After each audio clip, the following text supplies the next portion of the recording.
Good evening, everyone, or good afternoon if you're in the US. Welcome to the Siyum on Sefer Vayikra in the Machon Shilo Triennial Cycle. And for those watching who don't know what it is, the Triennial Cycle is the follows the ancient Eretz Israel practice of laning the entire Torah in approximately 3.5 years. At Machon Shilo, we have compiled a learning cycle that follows this. And this past Shabbat, we completed the last Sidra or Seder in Sefer Vayikra.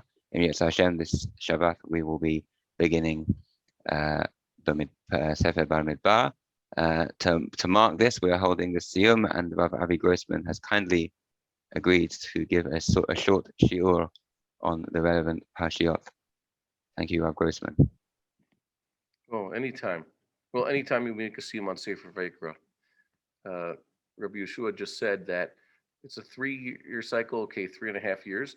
I just like to show the biblical source for his statement that basically the half year counts as part of the previous year. That is, if you say 3.5 is also included, or 3.5 can be thought as 3. It says here, I'm gonna hold on, I have some of the Zoom stuff in my way here. It says here concerning the construction of the first temple, when Solomon started. It says here that in the 480th year from when the Jews left Egypt, it says in the 4th year, in the month of Ziv, which is the 2nd month, what you and I nowadays call ER. That's when he started building the temple. And then you see that he completed it, building the temple. It's written over here. It says Bashanar v'ith Yusad Beit Hashem be'Yerech Ziv. In the 4th year of Solomon, that's when the temple they put down the foundations in the month of Ziv. Once again, that's ER. Uvashana Achadesrei be'Yerech Bul hu HaChodesh Hashmini Kala Habayit. And the 11th year in the month of Bul, which is the 8th month, which nowadays we call Mar Cheshvan, or just Cheshvan for short for, I don't know. That's when they finished. See, Kala Habayit, L'chol Devrav L'chol Mishpatan, Vayivnehu Sheva Shanim. So do some math. It says it took him 7 years to build the temple, but I don't know. I think I took some math in high school, and I see that if they start in year 4 in the 2nd month, and then they finish in year 11 in the 8th month, that takes 7.5 years. But here, after describing these 7.5 years passing, we then call it 7 years. So you see, this is a biblical source for the idea. Now we just heard that if something's taking 3.5 years, you could also call it 3 years, just like if it takes 7.5 years to build a temple, so you could call that 7 years also. Let's get into the nitty gritty. Hold on 1 second. It's kind of hard. Sometimes the things I'm trying to show on the screen just disappear on me. So we have here Sefer Vayikra. This is in its entirety in front of us, thanks to Machon Mamre. So I hope that we have some familiarity with this. In past Shiurim, we discussed that recurring theme, the theme of the 7 sevens. It starts in basically the second half of this book, where what is it? You have to count 7 sevens until you get to the 50th, and that's a special one. What are we first talking about? Sfirat Omer. And then you count 7 sevens of Shemitah cycles, and once you get to the 50th year, you have a Yovel. And then you get to the Tochacha, which concludes it. You suddenly have 7 sevens, 7 sets of 7 punishments for a total of 49 chastisements that the Jewish people would suffer for not observing this code. And that's why we see it was appropriate that the sages said that we should read the Tochacha specifically at the conclusion of Sfirat Omer. But now I'd like to ask a different question. Seeing that is it's a theme that's been building up the entire book, we suddenly get to this very last Seder in Vayikra, and it's dry, and it's also anticlimactic, in the sense that over here, let's go to the halfway through what we know as Parshat Bechukothai, or the end of Seder 22. You have here the grand conclusion. What happens after the Tochacha? God will remember the covenant, and then you have this summation over here. These are the Hokim and Mishpatim, statutes and, I guess, rules or laws, and the teachings, the Torah's instructions. Asher Nathan Hashem, Beino Vein Ben Yisrael, Bahar Sinai B'Yam Moshe. which God granted or placed between him, with a capital H, and the children of Israel at Mount Sinai by way of Moses. And you would have thought that that is quite a fitting conclusion, but then we're going to say a similar conclusion over here at the end of Seder 23. And these particular mitzvot over here, which is basically the mitzvot of Charamim and Arachim, like I said, anticlimactic. I would have ended the Sefer here and taken this 23rd parak, this 27th parak, or the 23rd Seder, and put it somewhere beforehand. It doesn't seem to be placed here, but we're going to see that actually there's a very good reason why it's placed here. And my suggestion is that specifically it has to do with the nature of these mitzvot. And we're going to see it shortly, but first I'm going to share something else on the screen with you, gentlemen, with your permission. It's over here. We have to speak a little bit about Sfirat Omer because we start Sfirat Omer. As we saw, Sfirat Omer is intrinsically connected with this whole idea of Sefer Vayikra. They go hand in hand. As a matter of fact, there's the idea of counting. I'm still trying to get this on the screen. I don't know why I can't enlarge this. If you're watching and you're seeing everything I have on my screen here, I'm just trying to enlarge what you see in front of you. Can you guys read this, by the way? Yeah, it's big enough. Well, it's too small for me. Here's what the Bar-Hayim says about Sfirat HaOmer. What are we doing with Sfirat HaOmer? And this is going to recall themes that actually are quite early in the book. Let's do some review. This is the Bar-Hayim on what we call Parashat Emor, earlier in the book. He explains what Sfirat HaOmer is all about. Omer lachem litzad sheyitzaveh Hashem lispor sheva Shabbatot. He's telling us that a God is telling you to count 7 weeks. V'amru zal, he says, he attributes the Zohar to Chazal, although many of us would make a claim, perhaps it's a later Perush on the Torah. It's still from the time of Rishonim. And like I tried to show in the Haggadah, often you find in the Zohar explication of ideas that were hinted at by the sages, or at least in, let's say, Targum Onkelos. For example, we saw how the Zohar's description of Avram Avinu's encounter with his 3 angelic visitors a year before Isaac's birth was actually already alluded to in the strange language that Onkelos uses to translate those words there. And go see the Haggadah Pesach for that. And he says, Ki letzad shehu betumat Mitzrayim v'ratzah Hashem lizdavek lumazo don ba k'mishpat nida shidina lispor shiv'a nikim v'ziba sheyisperu shiva shavuot v'az yu muchsharim lach nisatham kala l'chupa v'gam ki sham shiva yamim v'chan shiva shavuot letzad aflagat hatuma. What does he say here? The Bar-Hayim says something very important. This idea that Sfirat HaOmer is a lead-up, a build-up to Ma'amad Har Sinai, when, so to speak, Bnei Yisrael joined God in this marriage-like relationship that is alluded to in the Torah. How do you know? Because Sfirat HaOmer requires us to count the weeks. It says count the weeks like a Nida counts weeks, or counts the days. Earlier in the book of Vayikra, Leviticus, we have that all these people who are purifying themselves for whatever reason have to count 7 days in order to remove their impurity, and then they have to do some other ritual. I'll give you a few examples. Who counts 7 days in order to purify himself? Well, we have the Zav, we have the Zavah, we have the Nida. The Oledet has either 7 days or 14 days, and the Mitzorah, or the Mitzorat, the woman who has all these things. And also, of course, a Tumat Mate. So I'm running out of fingers here, but we have 8 instances where someone is contaminated with a severe form of contamination, and the essential process, just the beginning, the prerequisite for removing that impurity is a count of 7 days. So if now later in the book we encounter that we are instructed as an entire group of people to make a count a whole 7 days and reserve that count. Why do you have to count the weeks? Because each week that has passed is itself a full count of something. It is a full act of purification. The Bar-Hayim is saying the Torah is commanding us to count these 7 weeks. It must be 7 rounds of purification leading up to something bigger.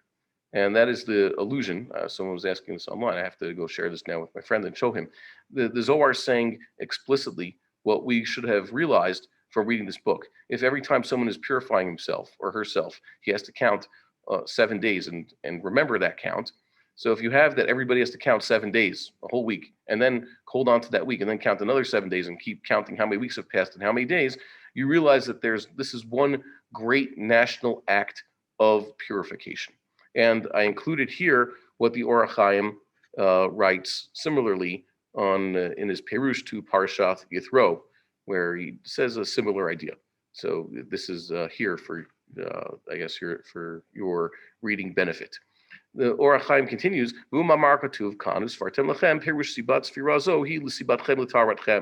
it must be Sefartem Lachem, just like it says, a Safar Allah. She shall count for herself, with this woman who's purifying herself, is for our own purification. Because if we didn't have to purify, God could have just given us the Torah right away with the Exodus. And that's why it also says that it has to be from B'mocharat Shabbat, from the day after the Sabbath. The Sabbath means the first Yom Tov of Pesach, not from the day itself. Why? Because that day itself, they were still technically in Egypt. On the 15th of Nisan, they had a foot in Egypt. They had to walk out.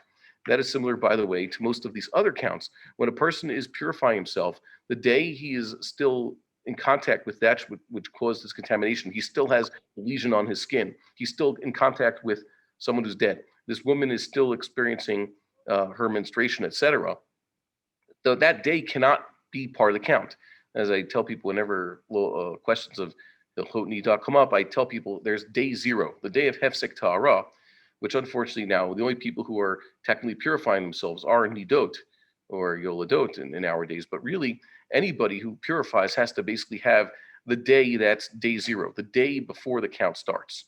And that makes a lot of sense. I think that this Or HaChaim is pretty much shot, unlike other things. There's nothing really esoteric here. This is how one should understand what is going on. So we have this idea. The Ramban also says concerning Sfirat Omer, this is a classic Ramban, where he describes Sfirat Omer as being sort of like a Chol Moed. It's the time between two Yomim Tovim, so it's a holy time. And this is the saying we should all read ourselves and familiarize ourselves. The Ramban is, let's say, classic Kabbalistic point of view that's pre-Lurianic, certainly pre-Zohar. So you could find it there, and you can see that there's these lessons about Sfirat Omer that we have to inculcate. Now, if you just read the Rambam, he doesn't tell you what you're supposed to learn from Sfirat Omer. He just says it's a mitzvah to count. And by the way, perhaps you could even read the Rambam saying that the mitzvah today is still midoraita. Why would that be? Because in Menachot, when it talks about counting, there is a suggestion. There's the opinion we don't hold by and says, well, it's not so bad because the count is just d'Rabbanan. We don't hold like his halachic conclusion there, but maybe we grant the premise. That is the machloket there in the Rishonim. Is the premise accepted also? Is the premise at least accepted that yes, it's a d'Rabbanan, but we still count the way we do, or is it not? So there are people today say that the Sfirat Omer is just a d'Rabbanan. Like I said, you could read the Rambam saying it is a d'Oraita. But aside from that, the Rambam doesn't bring, let's say, in the Mishnah Torah, any lessons that we're supposed to learn from Sfirat Omer. But with this in mind, we could go back to saying the Rava said in previous years, the idea of that now we're suddenly in a time of mourning. I cannot resolve the minhagim of mourning, saying that this is a sad time, with either of these profound lessons we learned from the Or HaChaim or from the Ramban. According to the Or HaChaim, the Sfirat Omer is a time of purification leading up to Shavuot. And according to the Ramban, it's a time of basically Chol Moed. Chol Moed is certainly not a time for mourning. They're unresolvable. It was also said previous years that perhaps the lesson learned with Yom Tekumat Yisrael, what they call Yom Ha'atzmaut, Israeli Independence Day, the sage would say that's good enough. Why? Because what brought on the Sfirat Omer, the mourning at least, mourning for Rabbi Akiva's students, that's ostensibly the reason. What killed them, you could see previous year the Rav put on the online, showing how it's actually self-censorship, that we deny the fact that they died in Bar Kokhba's wars. Now, if one could suddenly find a time in history when the Jewish people would actually get together and throw off the yoke of the Roman or the British occupiers and reestablish their sovereignty, don't forget, in Bar Kokhba's revolt, they had already lost the temple. They were trying to rebuild the temple in this case. So if they would ever get to that point where they regain their sovereignty, so that would be we've overcome whatever mourning was adopted by the Jewish people over the course of centuries. And yes, I basically say that they would probably agree that our situation now, we've gotten over that hump. We still have, let's say, unfortunately, Shiva Asar B'Tammuz and all the other ones, and Tisha B'Av. Why? Because the temple has not been rebuilt. But certainly we would begin to understand that if the temple would be rebuilt, what we lost in the first Roman war, then we would have a pretty good reason for not observing those fast days anymore.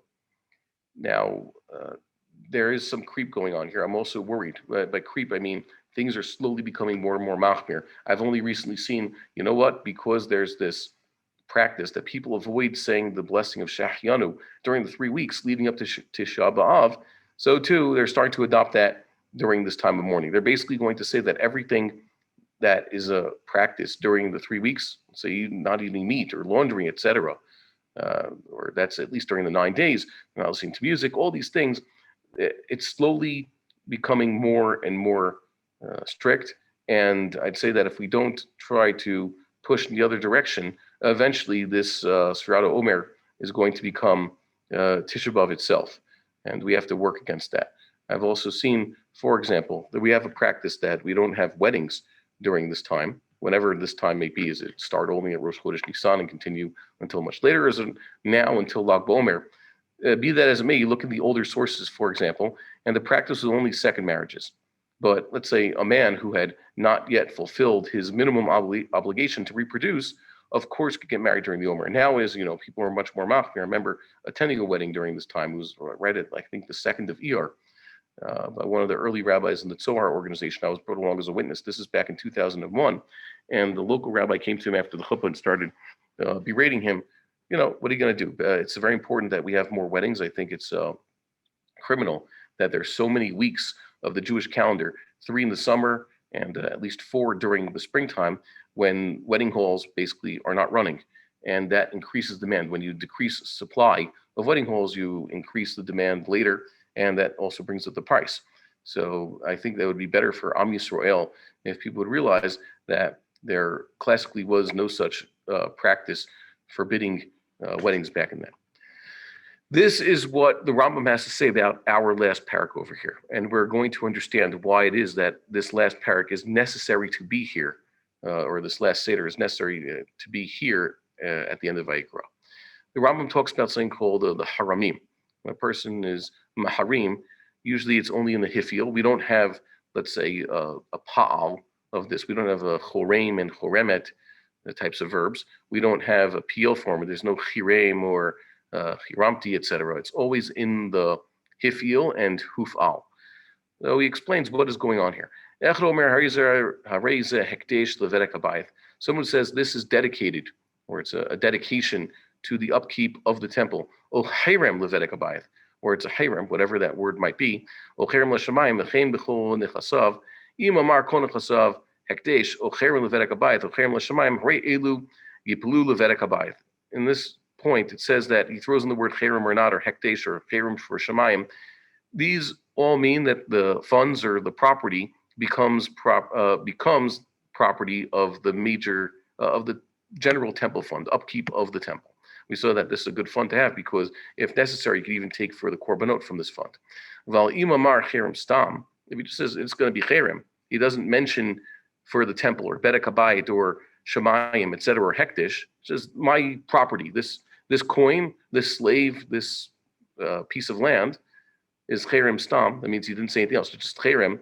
So ariz elu lakohanim. So that belongs to the priests. Just tam koramim lakohanim. Shnemar kol cherem Yisrael l'chal. That's what God promised Aaron after the Korach revolt. So it says any cherem in Israel goes to the Kohanim. So that's what a cherem is, stam, unless it's specifically connected to, given to God himself or given to his temple. And you could even say this today. Well, maybe you shouldn't. I don't know. By the way, this is the Rambam at the very end of the halachot of Arachim and Haramim there. So it's given to the Kohanim wherever they're found. By the way, and this is another halacha that says that we still assume that our Kohanim are Kohanim. We don't say that. Well, how do we know they're Kohanim? Well, we know they're Kohanim. If it's an Eretz Yisrael stam, or here nowadays, where you give it to the Kohanim, it's not a cherem. She'en sadeh haramim noheget ela bisman sheyovel noheg. Can't do this anymore because we don't have a yovel, but God willing, we'll have that eventually. There's a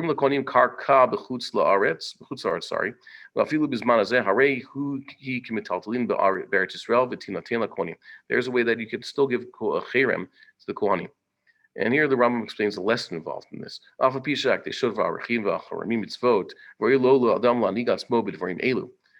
So these things, heck, they show dedicating things to the temple or giving arachim, which is basically set values. You look at a person says, I want to give the erech of Ploni, even himself, to the temple. That erech is basically decided on that person's age and his sex, and that's it. There's a strict value. An adult male is 50 shekels, adult female 30 shekels, etc., which you could read there at the beginning of the parasha. These are mitzvot. Person should follow these mitzvot. You should keep them. You should, it's a way of I guess this is pushing his yetzer in the opposite direction. He has he has yetzer hara to be stingy. So in this case, he's making himself give more. The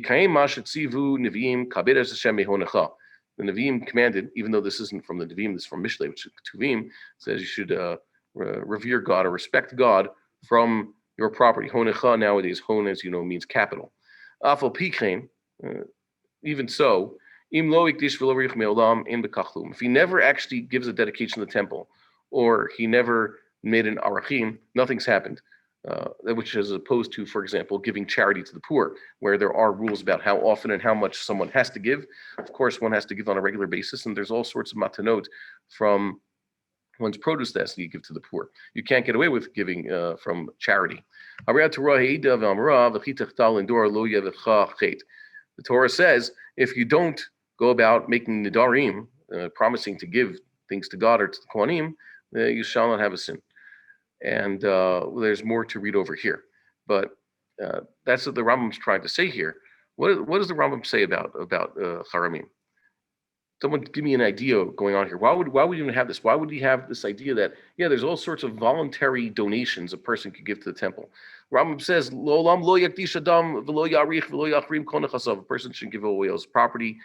Says avar al dat katuv. A person actually gives away everything he has, so he's violating what the katuv says. Ein zo chasidut. This isn't piety. Ela shtut. It's a foolishness. Ein machrim alav. What the Rambam is saying here is that a person sometimes is motivated to go out of his way and give. Really, if you want to give, you should be giving to charity, by the way. But sometimes, and you see this, thank God, there are people who are God has endowed them with, thank God, a lot of money, and they are the ones who are, for example, able to build the great synagogues and yeshivot. There are many yeshivas out there, and a lot of synagogues, thank God, we've been to. They would not exist if there wasn't someone who had the money who said, you know what, I'm just going to give $2 million to build a shul or to build this yeshiva or this beit midrash. We are all indebted to them. We have to always be grateful to them, because if not, God knows I myself didn't build a synagogue. I know a Rav who did build a synagogue, and he built quite a few public institutions and people like that. So they had a chance, they were able to do it. I don't know if I would be able, if I had money, I would withstand that test. Perhaps I would have just spent it on myself. I don't know. That's why God didn't give me money. But the point is that sometimes there are people who are motivated, they are inspired to give more, and that is a good thing. And that is what the Arachim and Haramim teach us. Sometimes people do have extra money, and they've given enough to the poor. And by the way, this is something that the sociologists, psychologists, and economics people have been discovering over the last few decades, and that is an important principle with charity, is that even the richest people cannot eliminate poverty. Why? Because some people, that's just their attitude. They will not be able to deal with money. You can't just throw money around and expect everybody to not be poor anymore or to help people. Poverty is just one of those things. And maybe that's the pshat in the pasuk, lo yechdal avyon mikerav haaretz. There will always be someone who's impoverished. So these people need somewhere else to give. So they want to give it to God. And indeed, the sages praise people. There was Nicanor spent his money building gates for the temple. Like I said, I still don't know when exactly that happened. Sometime in Second Temple times, I can't pinpoint when. But he didn't give that to the poor, and that's fine. And there are many people who were credited and praised by the sages for giving much to beautify the temple back in the day. That is important. It gives them a chance to worship God, glorify God. Zek Keli Van Vehu. It's a great mitzvah to improve and beautify the observance of the commandments, especially God's temple itself. So why is this back here? Why do we encounter this right at the end of the book of Vayikra? Because we began with voluntary sacrifices. Adam ki yakriv miken korban l'Hashem. When you have someone voluntarily bring, for example, all different types of olot, that's the very beginning of the book. The sages found a rule. The pticha me'ein chatima, and the chatima me'ein pticha. The opening is like the conclusion is like the opening. And we've seen also this idea of chiastic structures throughout the Torah. The Torah maintains this chiastic structure because the book of Vayikra began with volunteerism, a person wanting to give of what he has to God. Think about it, that a korban that's an olah means the entire thing is burnt. It's just gone. He doesn't give that to the poor necessarily, but sometimes it's a good thing. The person could have fed the poor with that with that sheep that he gave as an olah. No, that's not what he's going to do. He's going to give it to God. So too, we must conclude this book with the idea of people voluntarily giving of what they have to the temple. Because we're in the last minute, we just have to say something about this word cherem. Look at the word cherem. Probably seen it has its correspondence in other Semitic languages, especially Arabic. That's true. We see this shoresh chet reish mem. You also see that cherem in this case means something dedicated to God, so to speak. But elsewhere, lahacharim, in the same even conjugation, once again, the hifil means to utterly destroy something. Hacharim tachrimim, utterly destroy them. So ve'ach lo Elohim yocharam, person who sacrifices the false gods should be utterly destroyed. What is the connection between cherem and something utterly destroyed? And that's why we have this week's haftarah, which is taken from the incident of Yiftach, where he promised to make that which came out of his house into a burnt offering and ended up being his daughter. And there you go. What is that? What's the connection? He made his daughter basically into cherem. He said that which comes out of my house will be a type of cherem. And it ended up being her destruction, because that which is dedicated to God, often in front of our eyes, it looks like it's being destroyed. So we see that there's a connection between the two uses of this word, things dedicated to God and things that are utterly destroyed. Of course, now we have to take time for questions and also congratulate everybody. It's no small feat to spend so much time studying a book of the Bible. Why is this so good that we do this 1 year cycle? 3 year cycle, sorry. When you have the traditional 1 year cycle, you are not going to have a lot of time to study every parasha the way you're supposed to. You're not going to be, it goes too fast. You need a lot more time. Spreading it out over the course of 3.5 years is a lot better for us. We've seen a lot more commandments. I hope that we should take the time to actually study every one of these commandments, which unfortunately we have no practical experience with. Just like Korban Pesach, everything having to do with the beginning of this Sefer, the Korbanot, in the middle of the Sefer about Tumah and Ta'ara, and then now at the end here, the last 2 Sidarim, or 3 Sidarim, which talk about the commandments involving the walled cities and everything involving Shemitah and Yovel. It's what are we going to do? The only real practical experience we have with the mitzvot in this Torah are a little bit of Tumah and Ta'ara in there with, let's say, Nidan Yoledet and Kashrut, which animals are kosher. But the rest of the book has basically been hibernating. It's been in the refrigerator all this time. We hope to make it practical. And the only way we can make it practical is if we, first of all, study it with the intent to actually make it part of our practice. We have to anticipate doing this. We have to actually consider it and make it part of our lives. Any questions at this point? No? Okay. Well, I have to check the chat. I think there's a thing here. Oh, there's someone in the chat. No shiur for 7 weeks. Yeah, that'd be pretty bad. But you have to watch out, because you know that if there is a chumrah out there, you know someone will adopt it, and you have to watch out, because that's been the tendency over the last few centuries. Whenever there's a chumrah, it becomes adopted. Someone puts it in a sefer, and then it's there. I tell people, the Rav pointed out, there's no really a prohibition for let's say cutting one's hair, grooming oneself. In the yeshivas, the Litvish yeshivas is well known, where they shave. Maybe they shouldn't be shaving, but they always groom themselves Erev Shabbos, L'chvod Shabbos. There are people who want to say now, yeah, but the Shulchan Aruch and the Beis Yosef bring a minhag, no haircuts and therefore no grooming, period, for the entire first 33 days of the Omer. That's a little bit extreme. And where they get this, they mentioned the Ri Ibn Shweib says it. I don't know how many other halachic practices do we get from that, because there was some place in some time in medieval Europe where they did not cut their hair. Therefore, that should be minhag Klal Yisrael forever. It's a little bit tricky, but indeed, that's been the tendency of all these things are picked up. If there's no other questions, Yoshua, I'll throw it back to you. We could, I guess, are we supposed to have a hadron? No, because not Torah Shabbal Peh. We can't say Kaddish because we're not a minyan, we're not all together. And I can't share my l'chaim with you because they still haven't figured out the technology to do that through Zoom. So hearty congratulations. Perhaps you should go home, eat a kazait of meat, drink a revi'it of wine, and congratulate yourself. And we look forward to starting Sefer Bamidbar. Amen. Thank you, Rabbi Grossman. Sure, anytime. We would like to encourage our viewers to share these videos with friends and send in your responses. We would also like to suggest the following opportunity to our viewers. If you identify with Rabbi Bar-Hayim's message and would like to sponsor or dedicate a video interview with the rabbi in honor or memory of a loved one, if you would like to obtain Birkon Nusach Eretz Yisrael or invite the rabbi for a speaking engagement, please email us at office@machonshilo.org.